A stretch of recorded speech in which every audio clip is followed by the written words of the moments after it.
Hello, my wonderful doll-loving friends. I'm Annie from Annie's Playhouse, and today I invite you to step back with me into ancient Egypt, visiting this beautiful Cleopatra. She is the 1993 Egyptian Queen Cleopatra Barbie doll. And I believe she was the first one from the Great Eras collection. Now, I'll tell you, she is extremely special to me. And the reason is that she was my first collector doll. Jackie, if you are watching, I want you to know how much I appreciate that you gifted me this doll in like 1993 or 1994. I think it might have been 1994.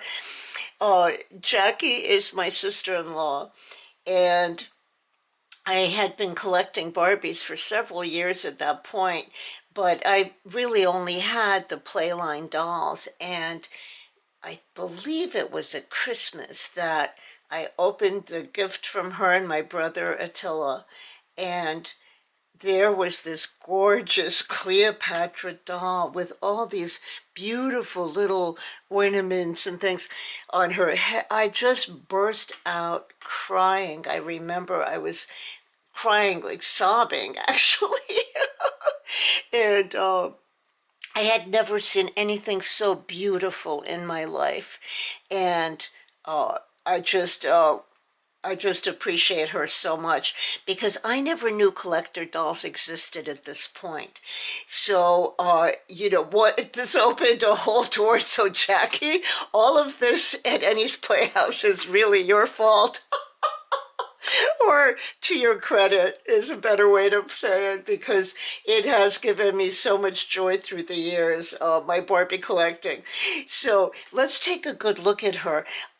First of all, she is still available on the secondary market. And, she runs for as much as $99. So I know she was not inexpensive at the time, but I don't know at all how much she cost, but it could very well be close to that amount. Um, but anyway, you can still get her. And she is, of course, the beautiful superstar face mold. And I think that by 1993, they weren't using the superstar face mold that much, but they did use it for collector dolls, from what I understand, and they did often exaggerate the eyes. So her eyes are not only this big because she's portraying Cleopatra, but because that's just what Mattel was doing at the time. So she has, as you can see, she has real eyelashes and a super cute face. And I love this headdress. I mean, it's really, really funny. It's just, especially this part. I like this little top part's funny. It's like a little, I don't know, like what they call these little things. It's like sort of like a metal cutout, and then it's held on to this pleather piece with a bead. And then look how pretty this part is. Look at how intricate and cool. And again, this is like hand beaded on there. These little bugle beads are holding these different layers of pieces on each other. And the fabric is this like really beautiful lingerie type of chiffon. And then look at this little belt she has. It's just so pretty and intricate. And then these sort of, it's really cool, I don't know, they're not really tassels, but they're hanging off the belt. And then I really love this detail here. See how this comes down? It's just so pretty, the way that it comes down from her back and then the front, and it sort of meets with this really pretty little filigree medallion. And this is metal. It's a thin metal, but it is metal. I don't know if you can see that really well. I finally got my camera adjusted, by the way. I know that probably watching my videos has been frustrating sometimes, because in close-ups it would just go out of focus. And I'll tell you, Chat GPT came through again. If you're not familiar with using Chat GPT, you need to sign on, because it explains things to you so clearly. I have been trying to fix my camera or figure out how to do good close-ups when I showcase things, and I've been struggling and couldn't figure it out this way, couldn't figure it out that way. And I spent a little time, on the computer with ChatGPT, but it's patient, much more patient than a person would be, a human. So, AI can be scary, I know, but for certain things, it is amazing, and this is one of those things. So, anyway, I love, love, love this doll. And as you can see, I've created a lovely home for her. So I've been looking for this backdrop for ages, like literally ages. And I finally found the one that I want, and I was like, oh my God, if I had designed it myself, it wouldn't have been better than this. And I just want to show you some of the items that I have added to this diorama. This, of course, is one of my favorite things of all time. I found this throne. Let's see if maybe the light needs to be a little bit better. Maybe that's better. Oh yeah, I think that's better. This is a beautiful throne that I found at Spencer Gifts at one of the malls, maybe in Rhode Island, many, many years ago. But I fell in love with it. I don't remember what it cost. I know it was a little more than what I probably should have spent at the time. I think it was $40 maybe. But when I saw it, I said, my Cleopatra has to have this.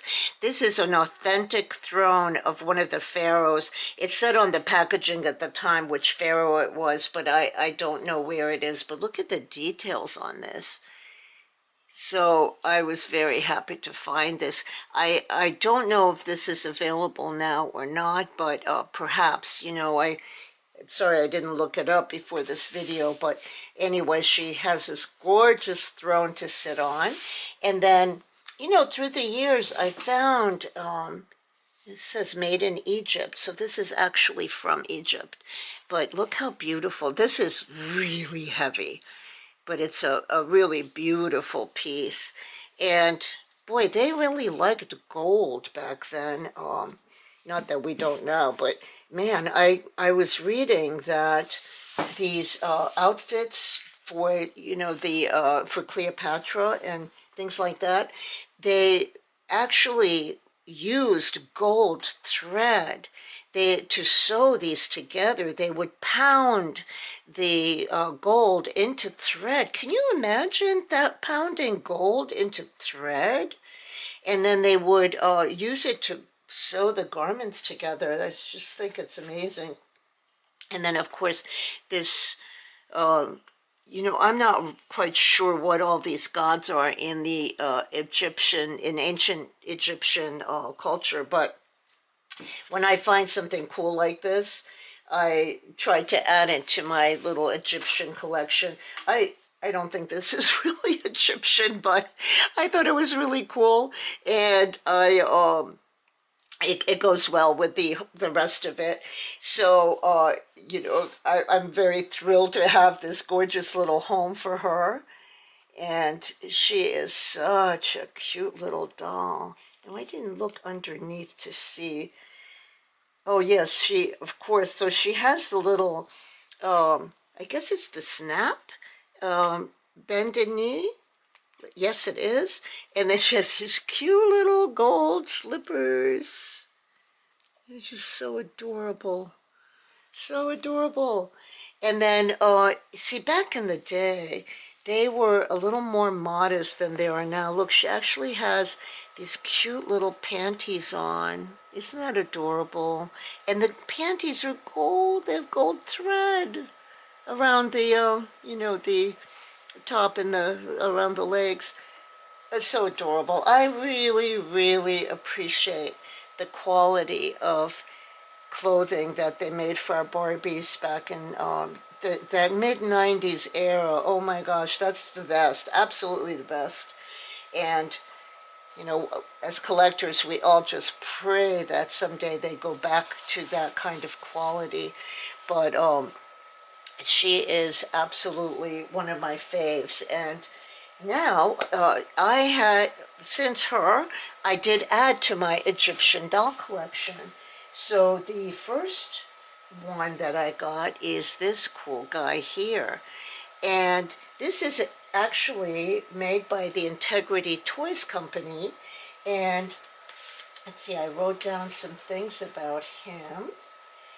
I love him, and I think I found him in Spencer Gifts as well at the mall, and just grabbed him because I was just so delighted that Cleopatra could have a doll, whether it was her romantic interest. I mean, I know that she was a Mark Anthony girl, but I think it was that his name? I think so. Oh gosh, I hope I got that right. I'm not sure. I'm thinking Richard Burton. But anyway, this is called Integrity Toys Janae and Friends, Ancient Legends. That was the name of the series that he's a part of. And he is Prince Tariq, Tariq. And he is also available on the secondary market, and he can go for as much as $115 now, which is really interesting because, he's a decent doll, but he has very limited articulation. I mean, she at least can open up her arms and she can bend her legs a little bit. She can bend at the waist and sit down a little bit, even though her legs will be shooting up a little bit. But this guy, can't even put his arms, well, a little bit, I guess he can. But that's as far as it seems to go. But anyway, he is a handsome guy. He's just very, very stiff. It's he's sort of like solid plastic, not hot. He doesn't feel hollow at all. But so he's bald, but he has a nice, handsome face. Little stern looking, but cool.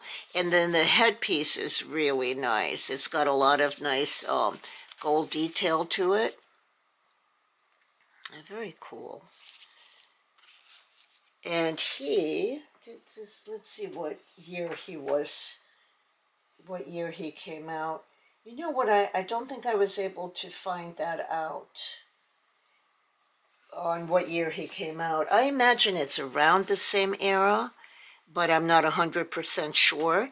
So this is a cool garment he's wearing.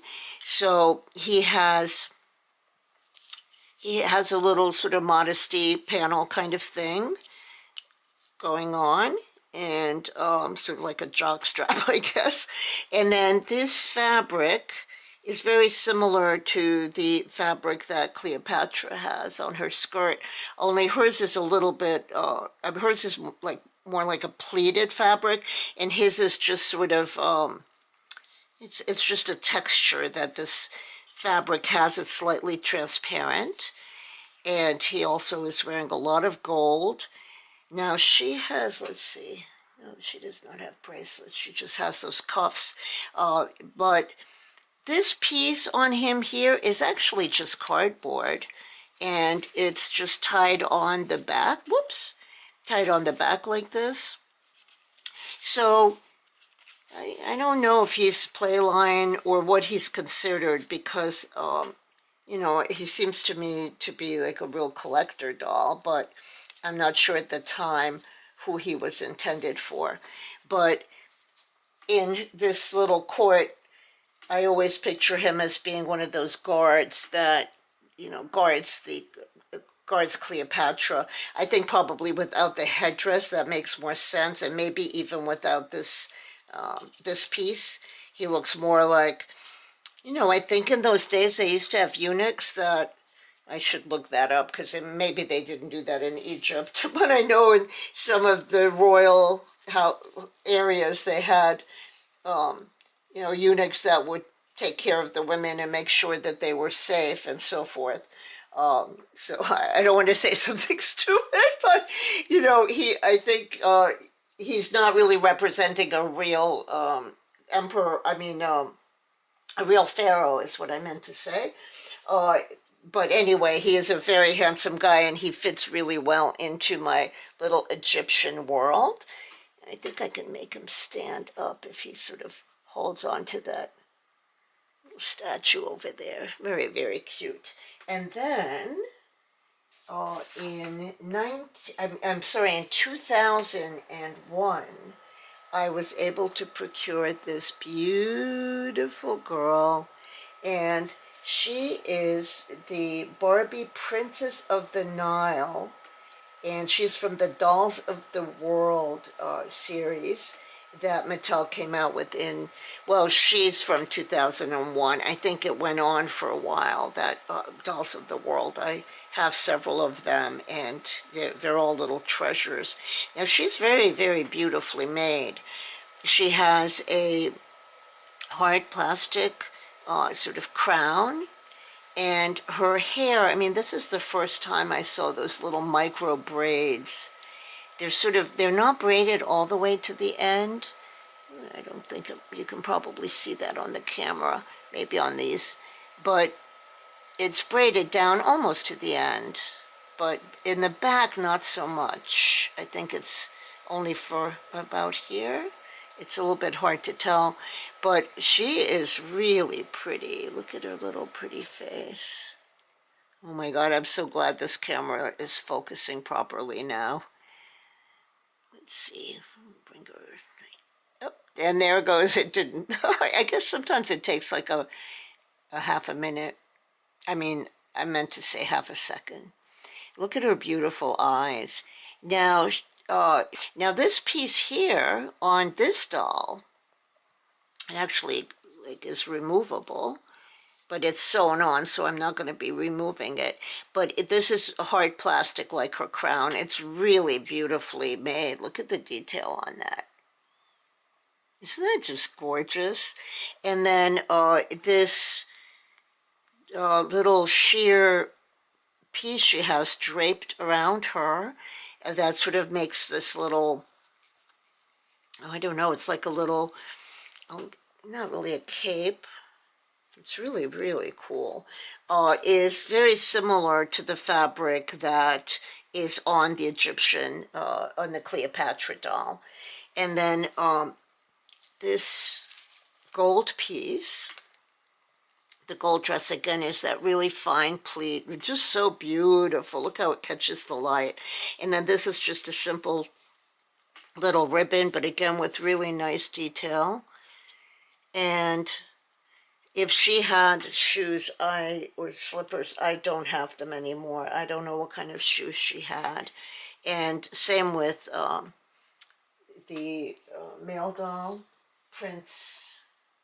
it's Tariq, Prince Tariq. I think he must have come with shoes. It seems to be in the packaging. I actually have a photo of it here. It seems in the packaging that there's like a little shoe box over there. So maybe his shoes were in there, but that's what he looked like in his box many years ago. Anyway, the dress covers up her feet anyway, so I'm not worried about the shoes. But in my little story, my little Cleopatra story, she is sort of like the lady in waiting, whatever they called that in Egyptian days, but I'm sure they had maids that helped them get dressed and do all the things they need to do in life. And in my story, that's who she is. She also comes with these beautiful bracelets. Look at the detail on these. Like, honestly, what we would give to have these kind of details in the dolls that come out today. I mean, just gorgeous. She has really cool hands, too. So, I really, really love this doll as well, and I think the three of them look so beautiful together. And in my dollhouse, this is how I have them displayed, but with a different background. In fact, I'm going to show you what that background is. So I'm not even sure where I got this from. It must have been, it's clearly from some kind of a box like this. So I can't imagine what came in this. It's not ringing a bell. But I saved it from something. It must have been some kind of a set that taught you how to write hieroglyphics or something. I have a vague memory, but this is very cool too. And it, in the doll room, it does make a nice display behind them, but it's not, it's clearly not tall enough. So I'm going to try to figure out a way to just raise that, in the doll diorama, because I really love them so much and I want to be able to enjoy them all the time. So, I'd love to have a house big enough where I could just keep all my backdrops out. Can you imagine how cool that would be to have a house where everywhere you looked, there was this absolute gorgeous big display of, the perfect background for your dolls. I just really love it. So, she actually can sit in the throne. I'll put her in so you can see what that looks like. But, as I said, her legs, because they're not as flexible as we would probably love today, but she does sit in her throne that pretty nicely, So back in the day when I first got her, I, of course, immediately made a diorama out of her, for her, and I found some kind of background that looked very Egyptian, that had the pyramids in the background. And then I had her, I created this sort of couch for her, with gold lame. And I think that I'm trying to think of when I got this girl. Yeah, no, that was many years later. It must have just been her. But I found a cobra, and I had a little basket with a cobra coming out of it. And I think she was sort of holding the head of the cobra, because you know how that's how she met her demise. But anyway, that's the scene I had set up with her when I first got her. Anyway, I love her, and I wanted to share her with you because I've been wanting to make this video for a really long time, and create this beautiful diorama for her, because, she deserves a place of honor, because she was my first collector doll. So thank you so much for joining me today on this fun little adventure. I'm going to put some photos at the end of my video, as I always do. And I hope you're all having a wonderful time where you are, enjoying your hobby. And please take care of yourself and those you love. I send you my love. Bye now.